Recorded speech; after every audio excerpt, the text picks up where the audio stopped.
그 기능을 너무나 모르기 때문에 지금 보이스피싱이라든가 그러한 피해를 당하듯이, 그랬을 경우에는 지금 스마트폰이든 비트코인이든 아프리카에서 은행을 이용하지 못하고 있는 그 땀 흘리는 자들 인구론하고도 많이 이게 연관되기 때문에 이것은 우리가 지금 잘못 굴러가고 있는 관념화된 제도입니다.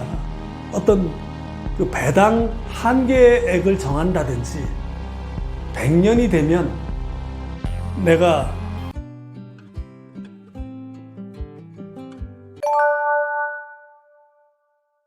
하나의 사례를 예를 든다면, 최근에도 우리가 누구나가 스마트폰을 이용하지만 보이스피싱을 당하는 사람들은 그 스마트폰의 IT 적응 기술이 아날로그 세대이기 때문에 최소한 네이티브 세대가 아니라 이미그런트라도 될 수 있다 그러면 그 스마트폰의 기능을 충분히 어느 정도는 인지하고 이용을 한다 그러면 그런 보이스피싱에 좀 노출되는 게 좀 적을 텐데, 수많은 아날로그 세대들이 그 기능을 너무나 모르기 때문에 지금 보이스피싱이라든가 그러한 피해를 당하듯이, 그런 은행을 이용하지 못하는 사람들도 결국은 핸드폰으로 폰투폰, 어떤 P2P 이러한 그 거래를 할 경우에는 예를 들어서 단 한 번의 해킹으로 뚫릴 수도 있지 않는가. 그렇다면 그러한 스테이블 코인이나 비트코인을 거래하는 그 블록체인 기술이 우리는 지금 완벽하다는 전제에서 얘기를 하고 있습니다만,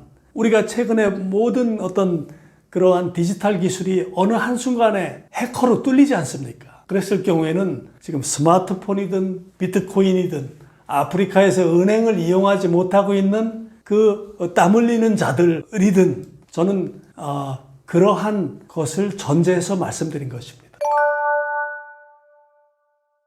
네, 이 문제는 굉장히 인문학적으로 깊이 들어가야 될 문제고요. 제가 이런 문제 때문에 통상산업장관배 경진대회도 제가 인구론과 금융화폐 자본주의라는 논문도 한번 제출해 본 적이 있습니다. 그래서 이러한 문제는 현재 우리가 인구론하고도 많이 이게 연관되기 때문에 감히 주식회사를 어떤 이렇게 바꾸자 저렇게 바꾸자 하는 것은 제 한두 마디로 설명할 수가 없는 어려움은 있습니다만, 저는 이런 것이죠. 우리가 지금 지구 인구가 84억 명인데 한 200년 전까지만 해도 한 20억 명이나 남짓됐을까요? 그렇기 때문에 지금 우리는 멜서 스트랩 인구 감축론에 대해서 우리는 대부분 사람들이 음모론으로 잘 모르기 때문에 이렇게 음모론이다 이렇게 얘기를 하고 있습니다만, 제가 볼 때는 금융화폐 자본주의에서는 이 모든 어떤 기축통화든 화폐를 운영하는 시스템이든 무역거래 제도든 관세든 다 인구 조절과 관련이 있다, 이렇게 제가 생각이 되기 때문에 모든 것은 그쪽으로 관철될 수밖에 없고, 그 세계 1%도 안 되는 초부자들이 돈을 더 갖기 위해서 우리 돈을 뺏어간다, 이건 제가 절대 저는 그건 믿지 않습니다. 돈은 어떤 한계를 초월하면 그 이상 돈은 크게 그 사람의 후생복지에 기여하는 것은 거의 같습니다. 그렇기 때문에 1,000억을 가진 사람이 3,000억을 가졌다고 해서 그 사람 인생이 더 복지가 후생이 더 좋아지는 게 아니기 때문에, 저는 이렇게 많은 84억 인구가 지금 한 200년 역사 동안에 이렇게 불어난 것을 보면 이 지구의 인구는 이대로 두면 이건 진짜 어찌 될 수 있겠는가 하는 저 자신도 걱정이 되는 상황인데, 제가 이 화폐에 대해서 오랫동안 연구를 하다 보니까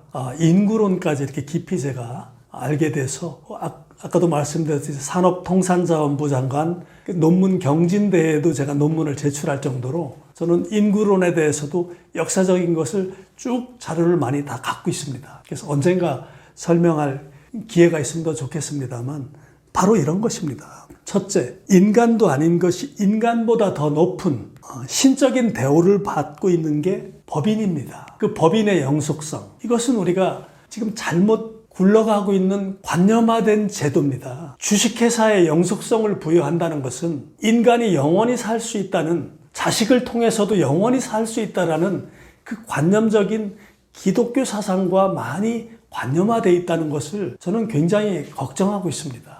그렇기 때문에 우리가 단 한 번의 인생 즐겁게 살자 이런 것이 아니라 너는 먼지니 흙으로 돌아가라 하는 그런 어떤 자연 친화적인 사상을 통해서 어떤 남을 공격하지 않고 자기 삶의 어떤 가치를 행복을 찾는 공부, 이런 공부가 어떤 새로운 자본주의에서 더 필요한 것이지, 한 번 법인이 1602년경에 네덜란드의 동인도 회사 주식회사는, 최초의 주식회사는 어떤 그 주식회사의 존속기간이 약 2년 정도 됐었습니다. 또 그렇다고 해서 과거로 돌아가자는 얘기는 아닙니다. 하지만 이런 것을 한번 우리는 분석해 봐야 된다. 그 당시 동방으로 가는 무역선이 오스만 트르크에 의해서 막혔기 때문에 그 네덜란드로 간, 스페인에서 레콩키스타에 의해서 네덜란드로 간 금융 세력들이 그 청어잡이 배를 만들어서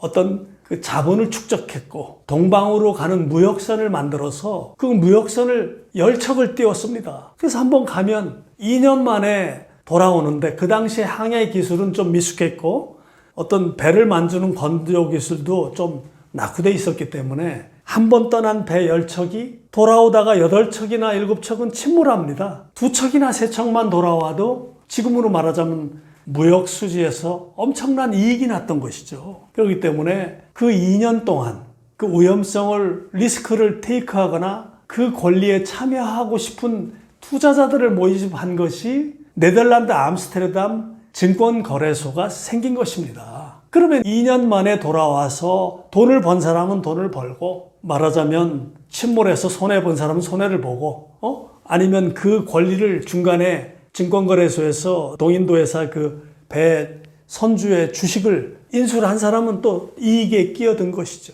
그러한 투자의 그 리스크 회피 개념으로 태어난 게 주식회사의 개념입니다. 근데 지금 보십시오.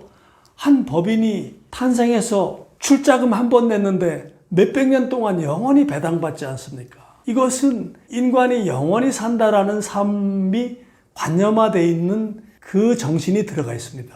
그렇기 때문에 주식회사가 이제는 국가를 운영하는 지경까지 왔지 않습니까?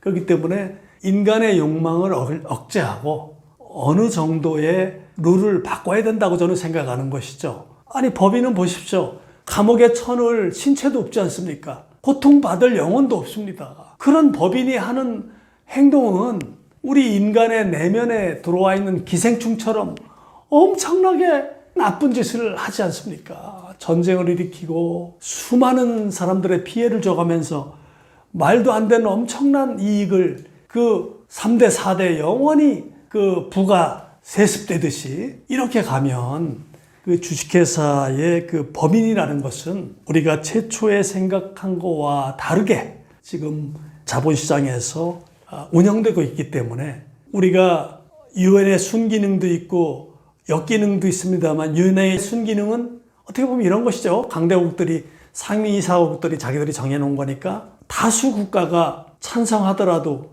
유엔의 상임이사국 한 국가만 반대해도 그 안건이 통과되지 않지 않습니까? 그렇듯이 주식회사도 미국의 1차, 2차 중앙은행이 허가를 연장 안 해주고 청산 처리했던 것처럼 주식회사도 200년에 한 번씩 청산하든지 100년에 한 번씩 다시 회초모의식으로 다시 설립하든지 그러한 어떤 형식을 거치더라도 저는 주식회사는 바뀌어야 된다고 봅니다. 이러한 주식회사가 바뀌지 않고 어떤 화폐 경제가 바뀔 수 없다는 차원에서 새로운 주식회사와 법인격을 바뀌어야 된다는 것을 저는 화폐 인문학으로 저는 제안드리는 것입니다.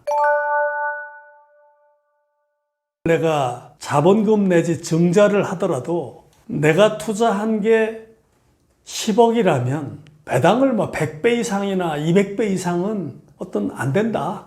거기까지 받으면 그 이상의 배당은 없다. 그 배당 한계액을 정한다든지, 100년이 되면 내가 대주주가 51%를 가지고 있다 하더라도 200년이 정해진 법인의 소멸시효 한도를 정해놨다 그러면 그 일대 주주가 다시 설립하는 주식회사에는 11%를 가지고 있는 일대주주를 들을 수는 없고 어떤 최소한 30%든 어떤 그 한도를 정해서 놓고 그때부터 다시 시장에서 주식을 사 모아서 일대주주가 되는 한이 있더라도 그러한 영속성을 끊어야 된다. 그렇지 않으면 법인은 인간도 아닌 것이 인간처럼 신적인 지위에 있고, 지금 보십시오. 제가 이런 말씀을 드리는 것은 은행도 아닌 것이 은행처럼 소위 말해서 수협, 농협, 임협, 그 다음에 마을금고, 신협 이런 것들은 사실 은행이 아닙니다. 심지어 어떤 금융할부회사, 팩토링, 여신 업무만 하고 있겠죠. 할부금융. 그런 회사들까지 PF 대출을 통해서 부동산 투자에 PF 대출을 줘서 돈을 벌겠다고 그렇게 나서가지고 지금 이제 파산으로 가고 있지 않습니까? 이것은 무엇을 얘기하느냐? 수많은 은행도 아닌 것이 은행 노릇을 하는 것처럼 금융감독기관이나 세계중앙은행인 페드라든가 이런 데서 방치했던 것은 이건 우리 책임이 아니다. 니들 인간의 욕심이다. 우리는 은행, 상업은행, 중앙은행을 통해서 대중들하고 거래할 수 있는 상업은행의 감독권만 가지고 있지. 신협이나 마을금고 니들은 그거는 행정안전부에서 통제를 한다든지 자기들끼리 조합은 조합의 어떤 총회에서 관리를 한다든지 그 영역, 우리 영역 밖이다. 심지어 제가 상품권이나 지역화폐까지도 금융 유사행위를 금지해야 된다라고 주장하는 것은 이 화폐 제도를 운영하는 그러한 기관이나 그런 세력들이 진짜 돈과 가짜 돈을 엄격하게 분리해서 우리 인간 세계에서 화폐 제도를 운영해야 되는데 그것을 마치 총 발행량을 자기들이 얼마라고 발표할 책임을 회피하는 수단으로 이런 것들은 이용되고 있는 것이다. 그렇기 때문에 우리는 아까도 말씀드렸듯이 주식회사 제도를 법인격을 왜 변경해야 되느냐? 바로 그러한 인간도 아닌 것이 신적인 영역에 가서 신노릇을 하고 있고 법인이라는 이름 아래